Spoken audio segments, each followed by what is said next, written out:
Alam mo ang paggastos natural na sa atin 'yan. Natural na spender na tayo. Kaya kailangan i-shift natin yung sarili natin, i-convert natin yung sarili natin na maging saver din tayo. Kasi 'pag gumastos tayo madali lang, pero kapag sinabing ipon parang ang hirap-hirap para sa atin. Pero alam mo ba sa ₱100 per day lang na natatabi natin, ang dami na pala nating ginagastos na pwede pala natin itong maipon at maging 3,000 per month. Kasi ₱100 per day ay ₱3,000 per month. Like, soft drinks, no? Ice cream, coffee, cigarettes, loto.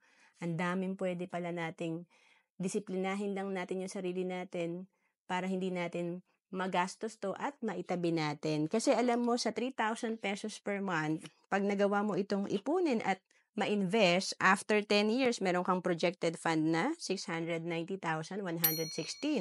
After 15 years, 1.4 million. May retirement na sana tayo 'no, kahit hindi na tayo umasa sa ating company.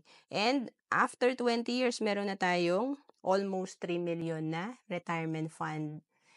To know more about savings and investment, message mo lang ako sa FB, Rohan Celis Capistrano.